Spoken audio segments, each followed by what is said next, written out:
ಮತ್ತೊಂದು ಕಡೆ ಡ್ರಗ್ಸ್ ದಂಧೆಯಲ್ಲಿ ಆದಿತ್ಯ ಆಳ್ವಾ ಅವರ ಹೆಸರು ಕೂಡ ಕೇಳಿ ಬಂದಿತ್ತು. ಅಲ್ಲದೆ ಎಫ್ಐಆರ್ ಕೂಡ ಆಗಿದೆ. ಬೆಂಗಳೂರಿನ ಜೀವರಾಜ್ ಆಳ್ವಾ ಮನೆ ಇದೀಗ ಖಾಲಿಯಾಗಿದೆ.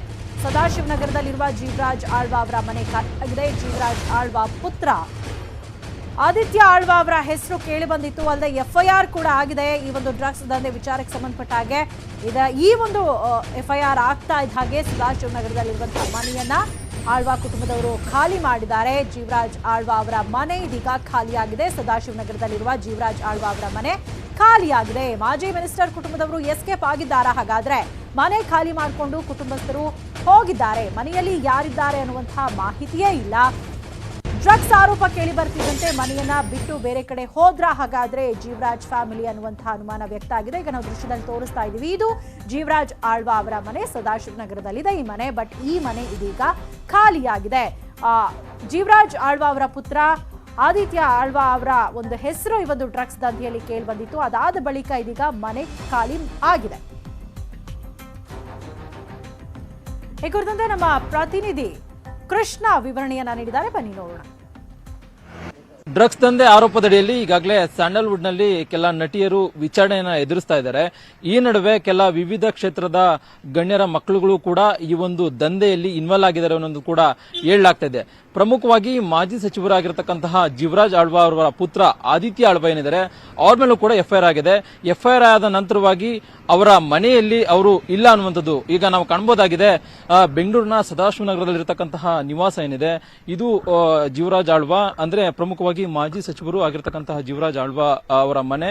ಈಗ ಸದ್ಯಕ್ಕೆ ನಾವೇನ್ ಕಾಣ್ತಾ ಇದ್ದೀವಿ, ಈ ಒಂದು ಮನೆಯಲ್ಲಿ ಯಾರೂ ಇಲ್ಲ. ಕೆಲಸಗಾರರು ಬಿಟ್ರೆ ಬೇರೆ ಯಾರು ಕೂಡ ಇಲ್ಲ. ಎಲ್ಲೋ ಒಂದ್ ಕಡೆ ಏನು ಎಫ್ಐಆರ್ ಆದಂತ ನಂತರವಾಗಿ ಆದಿತ್ಯ ಆಳ್ವಾ ಏನಿದ್ದಾರೆ ಅಂದ್ರೆ ಜೀವರಾಜ್ ಆಳ್ವಾ ಅವರ ಪುತ್ರ ಆದಿತ್ಯ ಆಳ್ವಾ ಏನಿದ್ದಾರೆ ಅವರು ಈಗ ಮನೆ ಬಿಟ್ಟು ಹೋಗಿದ್ದಾರೆ ಅನ್ನೋದು ಕೂಡ ಹೇಳಲಾಗ್ತಾ ಇದೆ. ಸದ್ಯಕ್ಕೆ ಈಗ ಮನೆಗೆ ಬಂದಂತ ಸಂದರ್ಭದಲ್ಲಿ ಬೇರೆ ಯಾರು ಕೂಡ ಇಲ್ಲ. ಮತ್ತೆ ಅವರು ಮನೆ ಒಳಗಡೆ ಯಾರಿದ್ದಾರೆ ಅನ್ನೋದ್ರ ಬಗ್ಗೆ ಹೇಳೋದಕ್ಕೂ ಕೂಡ ಯಾರು ಕೂಡ ಇಲ್ಲ. ಎಲ್ಲೋ ಒಂದ್ ಕಡೆ ಅವರು ಎಫ್ಐಆರ್ ಆದ ನಂತರವಾಗಿ ಆದಿತ್ಯ ಆಳ್ವಾ ಈಗಾಗಲೇ ಡ್ರಗ್ಸ್ ದಂಧೆಯಲ್ಲಿ ಇನ್ವಾಲ್ವ್ ಆಗಿದ್ದಾರೆ ಅನ್ನೋ ಒಂದು ಕಾರಣಕ್ಕೋಸ್ಕರ ಮೇಲೆ ಎಫ್ಐಆರ್ ದಾಖಲಾಗಿದೆ.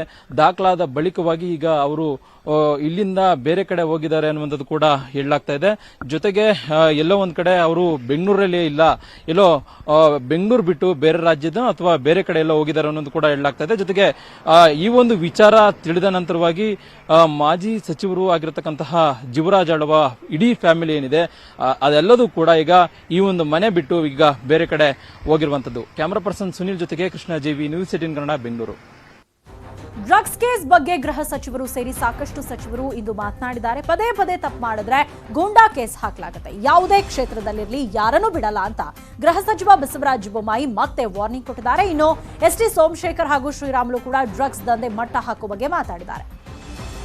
ಹಿಂದಿನ ಯಾವ್ಯಾವ ಕೇಸಲ್ಲಿ ರಿಪೀಟ್ ಅಫೆಂಡರ್ಸ್ ಯಾರ್ಯಾರು ಇದ್ದಾರೆ, ಕೆಲವರು ಹಿಂದೆ ಸಿಕ್ಕಾಗ್ಲೂ ಕೂಡ ಮತ್ತೆ ಅದೇ ಕಸಬನ್ನು ಮಾಡುವಂತವ್ರು ಯಾರಿದ್ದಾರೆ ಅವ್ರ ಮೇಲೆ ಕಟ್ಟುನಿಟ್ಟಿನ ಕ್ರಮ ತೆಗೆದುಕೋಬೇಕು. ಮತ್ತು PIT NDPS ಕಾನೂನು ಗುಂಡಾ ಆಕ್ಟ್ ಸಮೇತವಾಗಿ ಮಾಡುವಂತ ಎಲ್ಲೆಲ್ಲಿ ಸಾಧ್ಯತೆ ಇದೆ ಅದನ್ನ ಮಾಡಬೇಕು ಅಂತ ಕೂಡ ನಾನು ಆಗಲೇ ಹೇಳಿದ್ದೆ.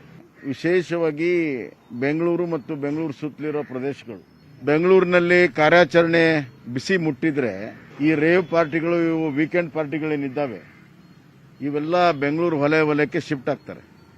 ಬೆಂಗಳೂರು ರೂರಲ್ ಇರ್ಬೋದು, ಚಿಕ್ಕಬಳ್ಳಾಪುರ ಇರ್ಬೋದು, ರಾಮನಗರ ಇರ್ಬೋದು, ಮತ್ತು ಕೂರ್ಗ್ ಚಿಕ್ಕಮಗಳೂರುವರೆಗೂ ಶಿಫ್ಟ್ ಆಗ್ತಾರೆ.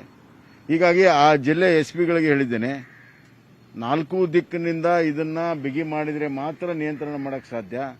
ಒಂದು ಕಡೆ ಬಿಗಿ ಮಾಡಿ ಇನ್ನೊಂದು ಕಡೆ ನಾವು ಮಾಡದೇ ಇದ್ರೆ ಇದು ಸಾಧ್ಯವಾಗೋದಿಲ್ಲ. ವಿಶೇಷವಾಗಿ ರಿಸಾರ್ಟ್ಗಳಿದೆ, ಸ್ಟೇ ಹೋಮ್ಗಳಿದೆ, ಅಲ್ಲೆಲ್ಲ ಬಿಗಿ ಕ್ರಮಗಳನ್ನು ತೆಗೆದುಕೋಬೇಕು ಅನ್ನುವಂಥ ಆ ಜಿಲ್ಲೆಯ ಎಲ್ಲ SP ಗಳಿಗೆ ನಾನು ಕಟ್ಟೆಚ್ಚರವನ್ನು ವಹಿಸಬೇಕು ಅನ್ನುವಂಥ ಮಾತನ್ನು ಕೂಡ ಹಿಂದಿನ ಯಾವ್ಯಾವ 100% ರಾಜಕಾರಣಿಗಳಿರಲಿ, ಜನಸಾಮಾನ್ಯರಿರಲಿ, ಯಾರ ಸೂಪರ್ ಸ್ಟಾರ್ಗಳಿರಲಿ, ಯಾರೇ ಆಗಲಿ ಇದರಲ್ಲಿ ಭೇದ ಭಾವ ಇಲ್ಲ. ಆದ್ದರಿಂದ ರಾಜಕಾರಣಿಗಳು ಇದ್ರೇನು ಯಾರಿದ್ರೇನಂತೆ drugs mafia is a offence. ಅದರಿಂದ ಯಾರೇ ಆಗಲಿ ಗೃಹ ಮಂತ್ರಿಗಳಿಗೆ, ಮುಖ್ಯಮಂತ್ರಿಗಳಿಗೆ ನಾವು ಆಲ್ರೆಡಿ ಮನವಿ ಕೂಡ ಮಾಡಿದ್ದೇವೆ. ಯಾರೇ ಎಷ್ಟು ದೊಡ್ಡವರಿರಲಿ, ಪ್ರಭಾವಶಾಲಿಗಳಿರಲಿ, ಅವ್ರನ್ನೆಲ್ಲವನ್ನ ಬಹಿರಂಗಪಡಿಸ್ತಕ್ಕಂಥದ್ದು, ಅವರೆಲ್ಲರಿಗೂ ಪನಿಷ್ಮೆಂಟ್ ಆಗಬೇಕು ಅಂತಕ್ಕಂಥದ್ದು ನಮ್ಮೆಲ್ಲರ ದೃಷ್ಟಿ. 100% ಡ್ರಗ್ಸ್ ಅನ್ನಂಥದ್ದು, ಡ್ರಗ್ಸ್ ಮಾಫಿಯಾ ಅನ್ನಂಥದ್ದು ಯಾಕಂದರೆ ಎಲ್ಲೋ ಒಂದು ಕಡೆ ಇವತ್ತು ಚಿತ್ರರಂಗದಲ್ಲಿ ಇವತ್ತು ಭಾಳಷ್ಟು ದೊಡ್ಡ ಸುದ್ದಿಯಾಗಿ ಹರಡುತ್ತಾ ಇದೆ. ಇವತ್ತು ಚಿತ್ರರಂಗಕ್ಕೆ ಕಳಂಕ ಬರೋಂಥ ಕೆಲಸ ಆಗಬಾರ್ದು. ತಪ್ಪಿ ಮಾಡಿದಂಥವ್ರು ಯಾರೇ ಆಗಿರ್ಬೋದು. ಇವತ್ತು ಕೇವಲ ಚಿತ್ರರಂಗದಲ್ಲಿ ಮಾತ್ರ ಈ ರೀತಿ ಡ್ರಗ್ಸದಲ್ಲಿ ಇವತ್ತು ಶಾಮೀಲಾಗಿದ್ದಾರೆ. ಅದಕ್ಕೋಸ್ಕರ ಒಂದು ರೀತಿ ಯುವಕರನ್ನ ಕಾಪಾಡಬೇಕು, ಜೊತೆಲಿ ಚಿತ್ರರಂಗದಲ್ಲಿದ್ದಂಥ ಕೆಲವು ಮಾಡಿದಂಥ ತಪ್ಪು ಚಿತ್ರರಂಗಕ್ಕೆ ಕೆಟ್ಟಿರ್ತರಂಥ ಕೆಲಸ ಆಗಬಾರ್ದು. ಜೊತೆಲಿ ನಮ್ಮ ಬೆಂಗಳೂರಲ್ಲಿ ಇವತ್ತು ನಮ್ಮ ರಾಜ್ಯ ಸರ್ಕಾರ ಇವತ್ತಿನ ಡ್ರಗ್ಸ್ ಮಾಫಿಯಾ ಎಲ್ಲಿಂದ ಪ್ರಾರಂಭ ಆಗಿದೆ ಅನ್ನೋಂಥದ್ದು ಆಲ್ರೆಡಿ ತನಿಖೆ ನಡೀತಾ ಇದೆ.